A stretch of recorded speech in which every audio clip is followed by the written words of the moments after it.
Okay, I would like to introduce next speaker, Dr. Ming-Huang Chen from Department of Oncology, Taipei Veterans General Hospital. So please. Thanks, Chairman's introduction. Today, my topic is drug and targets in development.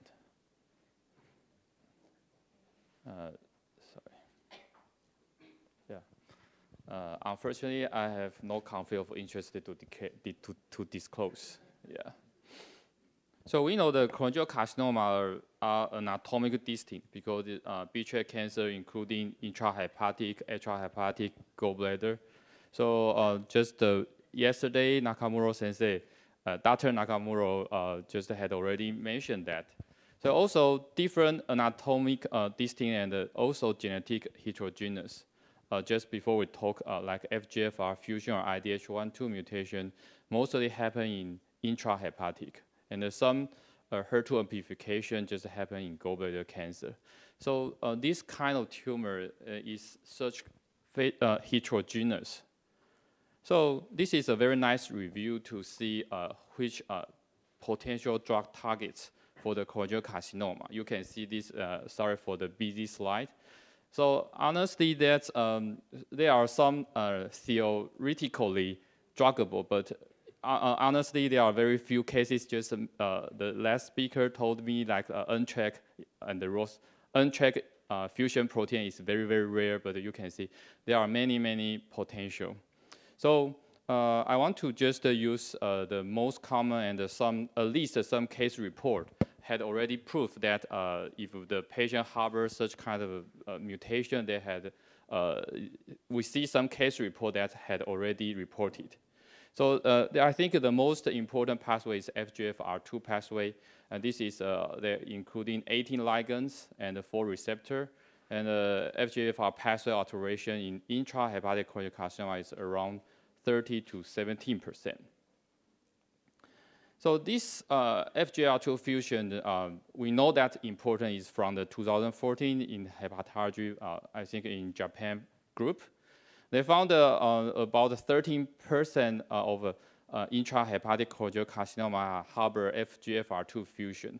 So they use the normal bile cell line and just express FGFR2 fusion, and they found the clonal formation increase. And then most importantly, they found the FGFR tyrosine kinase inhibitor like BGJ398 can suppress this FGFR fusion expressed cell growth. So this published in JCO 2018. This is a phase 2 study of BGJ398 in FGFR altered cholangiocarcinoma. So they include 61 patients, and most are FGFR fusion protein, and some are mutation and amplification. The total response is 14%, and disease control rate is quite good, it's 75%. But if you see the responder, they found all responder for PR are FGFR fusion. So if we just look at closely for the FGFR fusion patients, the objective response rate is around 20%, and disease control is 80%. But now they had already updated this data, and if you are interested, they had a poster. The response rate is higher to 30%. And interestingly, this is another drug, ARQ-A7, in the similar, but they only focus on FGFR gene fusion positive intrahepatic cholangiocarcinoma. This is quite similar result. So this is a phase 1/2 study. They enroll nearly 30 patients. Response rate is also 20%, and disease control rate is 80%. And the progression-free survival also is nearly 6 months. So it's quite similar. So expect the FGFR inhibitor. What can we do more for this FGFR fusion protein? This is one very nice paper in 2019 hepatology they report. You know, the FGFR fusion protein is a client protein for the HISHA protein 90. HISHA protein 90 is a kind of chaperone. He can stabilize their client protein to avoid them to degrade. So if we use the HISHA protein 90 inhibitor to to block HISHA protein kinase ATP activity, then FGFR fusion protein can rapidly degradation. So you can see there that if you use the this is H-sharper19 inhibitor, the protein of FGFR2 will degrade. The most important, they found that FGFR inhibitor plus H-sharper19 inhibitor, they have synergistic effect in the animal model. So this is the yellow color is the tumor volume. This is the y-axis is tumor volume. If we just add the BGJ and the H-sharper19 inhibitor, they had a synergistic effect. They can reduce the tumor volume. So currently for FGFR, there are a lot of clinical trials ongoing, like TAS-120. So I think this part will be, because next session, Dr. Okusaka will talk more about the clinical trial, so I'm not want to emphasize in this area. The second is important is IDH mutation. We know the IDH, the function is use the isocitrate become alpha ketoglutarate. But if we have IDH1 mutation, it become 2-hydroxyglutarate. These 2-hydroxyglutarate will inhibit alpha ketoglutarate dependent deoxygenases. For example, it will inhibit TAT2 hydroxylase, so it increases DNA hypermethylation, histone tail methylation, and collagen hydroxylation, and the hypoxia-induced fat will increase. So it will increase tumor genesis. So IDH1/2 mutation actually is around 20% of intrahepatic cholangiocarcinoma. So this phase 1 study for AG120 is 3+3 designed to see the dose. The final dose is 500 milligram per day. Response rate is 6%, but disease control rate is 62%. And the 6-month progression-free survival is around 40%. The most important, they found 11% patient, 8 patients treated with this drug for more than 1 year. Now they have a phase 3 trial is ongoing. So the interesting drug target for IDH is this paper from the Dr. Saha from Cancer Discovery in 2016. They used the 15 IDH wild-type B-trait cancer cell line and the 2 IDH mutation cell line, and they used more than 100 compounds to test the IC50. And they just identified dasatinib. You know, dasatinib is a multi-kinase target inhibitor, and actually currently used in the second line of CML. They also just try use the MIB column to identify which target dasatinib target. Then they found the SOC pathway. So they found the IDH mutations come for dasatinib hypersensitive and the SOC dependent in cholangiocarcinoma. So I found there's a phase 2 study. They used the dasatinib in patients with IDH mutant advanced intrahepatic cholangiocarcinoma. This is their inclusion criteria, and the update clinical trial they had already completed the enrollment, and hope we can sell the result in the near future. And the third is HER2 overexpression. Yeah, HER2 overexpression, I think, is more appreciation in gallbladder cancer rather than cholangiocarcinoma. It's around 10 to 15%. This article was just by the Dr. Milan. They just enrolled a patient in the MD Anderson who had already treated with the HER2 target therapy, including lapatinib, Herceptin, or Herceptin plus pertuzumab. It's interesting, they found 9 gallbladder cancer and a very good response, 1 complete remission, 5 partial remission, and 2 stable disease, and 1 missed response. So 1 missed response here is not a HER2 amplification, it's only HER2 gene, just a mutation. And interesting, they also see some cholangiocarcinoma have gene mutation or overexpression. But for the cholangiocarcinoma, all these 5 patients are progressive disease. So while cholangiocarcinoma and the gallbladder are different results, I think the case number is limited, but it is very interesting to further investigate in the near future. Currently, this treetop study was just completed. They used the pan-HER inhibitor, verlotinib, we call the Echelon 1001. This study also just held in Asia and I hope in US. We are waiting these drugs' results. The third one is BRCA mutation. It's not so common. It's about 4% of intrahepatic, but I doubt the prevalence. So if we have the germline BRCA mutation, to develop biliary cancer is very high, it's about 4.7 compared with the wild-type BRCA. And there actually, again, this is a paper I remember they published in the Oncologist. They have the 18 BRCA mutation, 5 germline, and 30 somatic. Among these patients, only 4 patients had received PARP inhibitor, and 1 had a favorable response. You can see there, the progression-free survival is about 42 months, and overall survival to 64 months. So it's quite good but it's quite rare.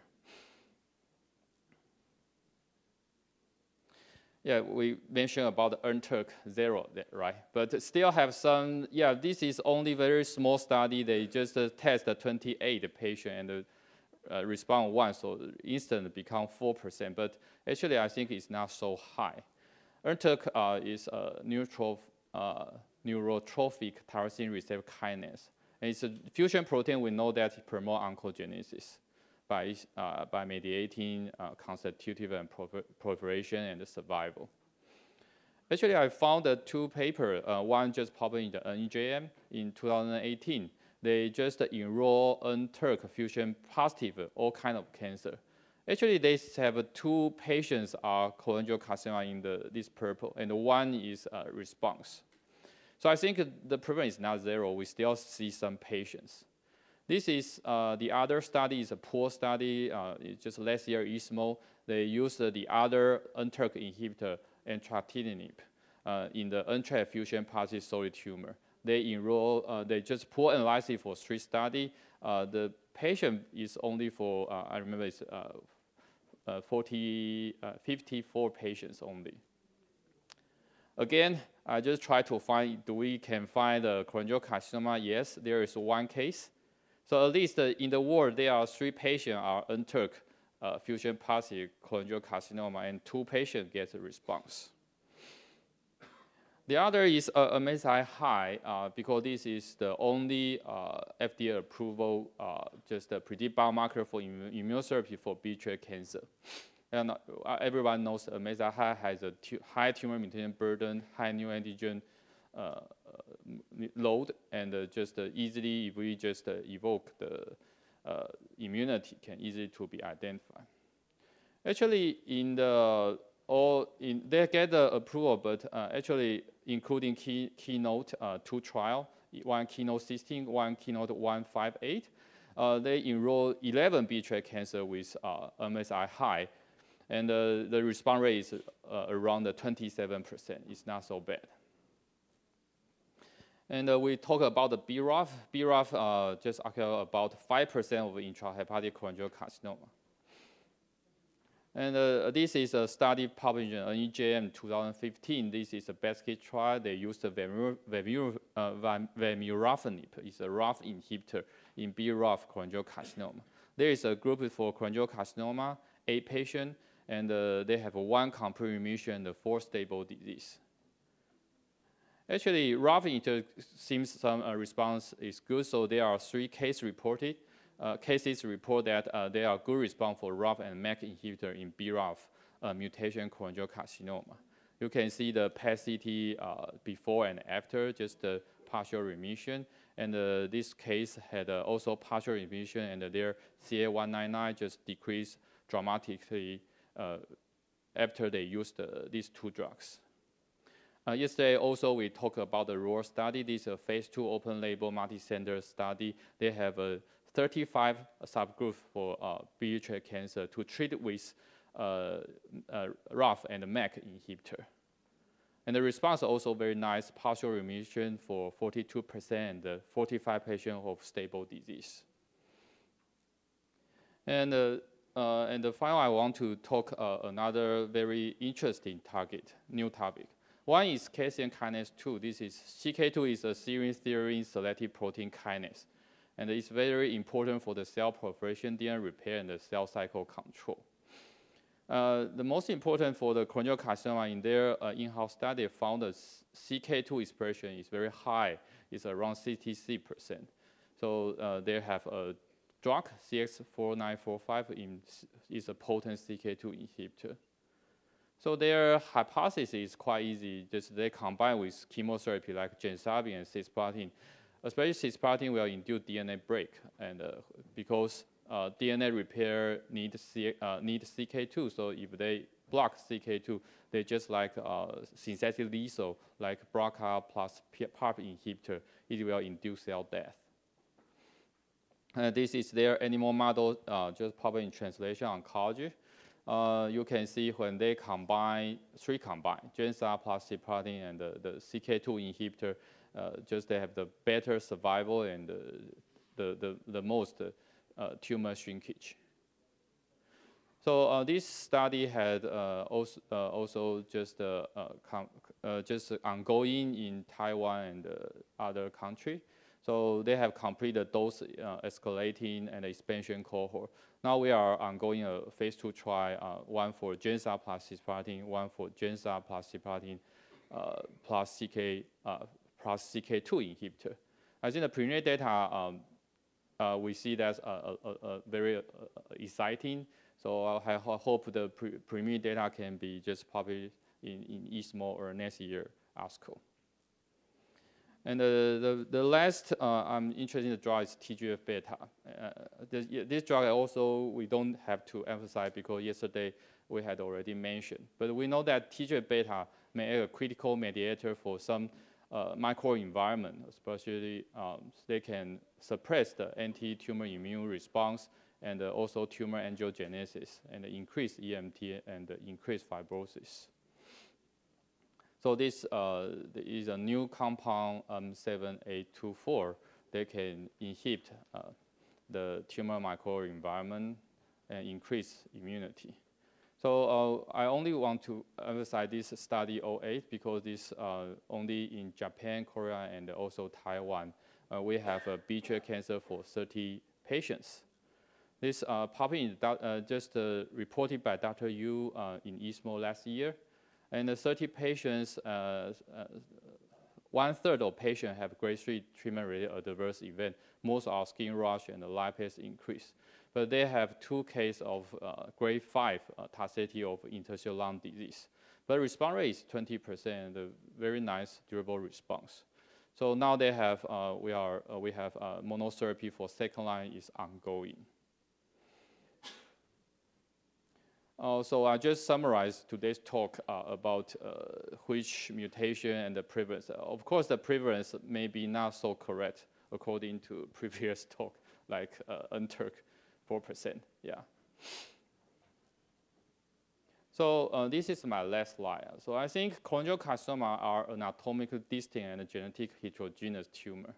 Unfortunately, only MSI high or deficiency of a mismatch repair is the only targeted biomarker-based and FDA approval biomarker for cholangiocarcinoma.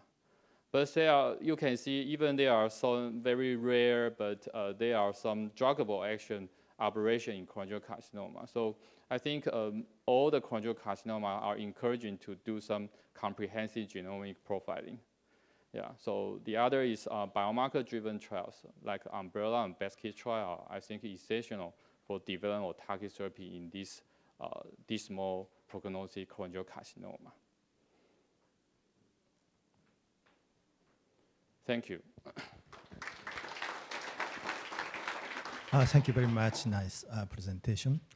Are there any comment and question from audience? Yeah, actually, I totally agree with biomarker driven trials necessary for biliary tract cancer, especially ICC. So what situation in Taiwan? So clinical trials. Yeah, actually, our government still have no budget to cover the NGS they fail. So patients have to pay by themselves. So it's also very hard to persuade patient to. It's also very hard to proceed like the biomarker-driven trial in Taiwan. Yeah, that's our limitation. Yeah. Okay.